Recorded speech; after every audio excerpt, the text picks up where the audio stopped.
Assalamualaikum warahmatullahi wabarakatuh.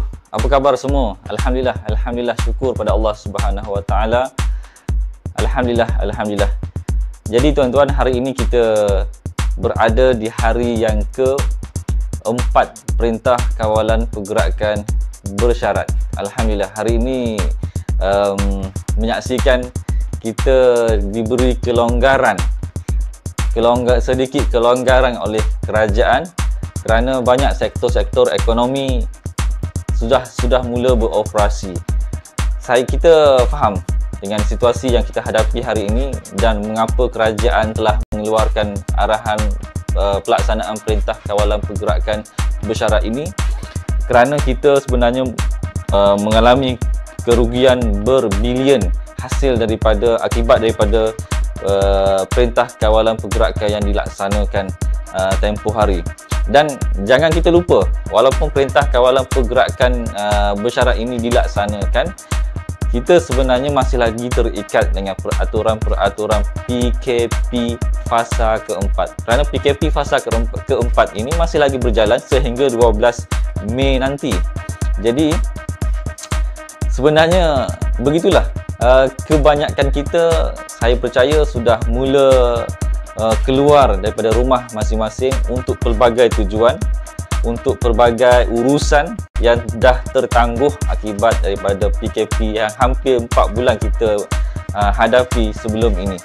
Jadi pada video kali ini saya ingin mengajak anda semua untuk melihat sendiri sejauh mana keberkesanan kita melaksanakan Perintah Kawalan Pergerakan Bersyarat ini, dan apakah peranan kita sebagai rakyat Malaysia untuk memastikan PKPB ini berjalan dengan lancar, berjalan sebagaimana yang telah diarahkan oleh kerajaan. Saudara, pada satu video, saya terlihat satu video ini barangkali dirakam oleh seseorang yang berada di Kuala Lumpur, di bandar besar, di pusat bandaraya, kerana situasi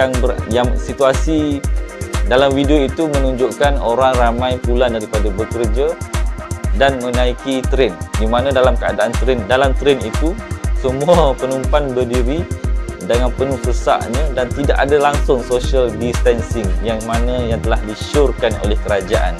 Jadi saya melihat situasi ini, saya merasakan perlu tindakan yang sewajarnya. Kerana adakah saya pun terfikir juga sama ada perintah PKPB ini dengan new normal yang telah digariskan ini, adakah kita sebagai rakyat Malaysia ataupun kita sebagai pekerja, adakah kita ini betul-betul bersedia untuk menghadapi new normal yang baharu yang perlu kita patuhi dalam tempoh kita, dalam usaha kita untuk menyekat penularan COVID-19 di negara kita.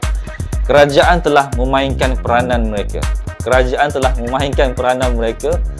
Mengeluarkan pelbagai garis panduan, mengeluarkan pelbagai panduan untuk kita patuhi, kita sebagai rakyat Malaysia dan juga majikan-majikan untuk patuhi setiap garisan yang telah ditetapkan. Namun jika itu hanya sekadar arahan, jika itu sekadar garis panduan yang tertulis, tetapi secara praktikal yang kita sebagai rakyat Malaysia tidak betul-betul menghayati ataupun mengamalkan, mempraktikkan dalam kehidupan seharian kita, maka ia akan gagal. Dan akhirnya kita akan terdedah kepada kluster-kluster baru COVID-19. Kita harus ingat, walaupun kita diberi kelonggaran oleh kerajaan dengan terlaksananya PKPB ini, dan kita boleh bergerak ke tempat kerja kita ke mana sahaja tanpa sekatan yang ketat oleh kerajaan, oleh pihak penguasa sebagaimana PKP yang lalu. Tetapi kita harus ingat yang kita harus patuh pada new normal. yang telah diberikan, yang telah digariskan oleh kerajaan. Yang pertama, new normal yang perlu kita patuhi adalah dengan pemakaian mask. Bila kita keluar daripada rumah kita untuk ke mana-mana urusan sekalipun, kita harus pakai mask. Betul, pada video yang lalu saya ada sebut mask ini pakai bila ada keperluan sahaja. Bila mana kita berada di tempat-tempat yang di klinik barangkali ataupun di tempat-tempat awam, jika kita berada di rumah contohnya, kita tidak perlu memakai mask jika kita sihat. Tetapi jika kita keluar, sekarang ini situasi mungkin berbeza. Jika kita keluar daripada rumah kita untuk ke mana sahaja tujuan, di pasar raya ke, di tempat pusat membeli belah ke, untuk sesuatu urusan di tempat kerja kita ke, sekarang ini saya merasakan kita wajib pakai mask. Kita wajib pakai mask kerana kita di luar sana kita tidak tahu siapa yang pembawa ataupun siapa yang sebenarnya pesakit COVID-19. Jadi bagi saya, untuk tempoh PKPB dan untuk tempoh yang akan datang, pemakaian mask itu satu kewajipan sebenarnya, sebab kita tak nak kita ni terdedah kepada jangkitan COVID-19 daripada orang persekitaran kita yang kita tidak tahu siapakah mereka. Yang kedua, new normal yang perlu anda patuhi adalah jarak sosial. Jarak sosial, tuan-tuan. Jarak sosial yang selamat. Apakah jarak sosial yang selamat? Seringkali disiarkan di televisyen, dan kerajaan Perdana Menteri juga dalam ucapannya juga seringkali menyebut patuhi jarak sosial yang selamat. Saya dapati di luar sana masih lagi ada yang kurang mematuhi jarak sosial yang selamat. Mungkin mereka mengambil mudah. Mereka menjangkakan, oh ini kawan aku, oh ini kawasan zon hijau kononnya.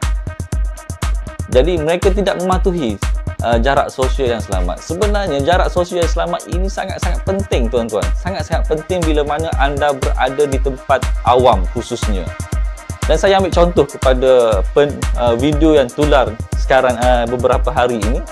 Satu train penuh dengan penumpangnya, jarak antara satu sama lainnya kurang daripada 1 meter. Saya pasti kurang daripada 1 meter berdasarkan video yang dirakamkan itu. Jadi bila jarak sosial ini kurang daripada 1 meter, kita sebenarnya terdedah jangkitan kepada COVID-19. Andai kata ada di kalangan kita orang-orang berdekatan dengan kita itu pembawa kuman atau virus COVID-19 ini. Jadi tuan-tuan, dalam suasana hari ini, mungkin kita boleh katakan pasca PKP ini, kita boleh meletakkan diri kita ini sebagai perlu ada sedikit paranoid. Perlu ada sedikit paranoid dengan orang persekitaran kita yang kita tidak kenal siapa mereka. Walaupun orang itu kita kenal, kita mungkin kenal kenalan kita juga, tetapi kita juga harus patuh perlu jarakkan kita daripada individu-individu tersebut, orang persekitaran kita. Jadi itu social distancing yang perlu kita patuhi, new normal yang kita hadapi hari ini. Dan yang seterusnya adalah kita tidak lagi dibenarkan untuk bersalam. Okey, bila kita sebut pasal bersalam ini, kita memang orang Melayu, orang Malaysia, memang kita dah terbiasa sangat dengan bersalaman, dengan berpelukan. Contohlah perempuan biasanya, kawan-kawan kita, saudara kita yang perempuan bila bertemu, lama tidak bertemu, maka mereka bersalam, berpeluk, cium laga pipi dan sebagainya. Jadi untuk new normal ini, tuan-tuan, kita memang dah tak boleh digalakkan lagi untuk bersalaman. Itulah new normal yang saya rasa sedikit janggal lah dalam kehidupan seharian kita. Sebab kita dah memang terkenal orang Melayu, orang Islam, mana pergi bila kita bertemu dengan sesiapa sekalipun, dalam apa keadaan sekalipun, memang kita akan bersalam paling kurang. Paling tidak pun kita akan bersalam. Lebih-lebih lagi sekarang ini kita berada di bulan Ramadan dan tidak lama lagi kita akan menyambut Aidilfitri. Maka saya pasti dan saya yakin bersalam itu mungkinlah sedikit janggal bila mana kita tak dibenarkan untuk bersalam antara satu sama lain. Akan mengambil masa. Jadi, tapi itulah situasi yang perlu kita hadapi hari ini. Dan new normal yang lain. Seterusnya, kita tidak lagi dibenarkan untuk mengadakan perhimpunan awam. Berhimpun, tuan-tuan. Memang tidak dibenarkan. Termasuklah solat jemaah ataupun solat Jumaat di masjid ataupun di surau-surau. Sebab kita nak cegah bila berlakunya perhimpunan awam, tidak kiralah perhimpunan keagamaan ke apa ke, ia boleh menyebabkan kita ni terdedah kepada jangkitan. Andai kata di kalangan kita tu ada mereka-mereka yang boleh dikatakan pembawa COVID-19 yang jenis yang asymptomatic patient, yang asymptomatic, yang tidak ada tanda.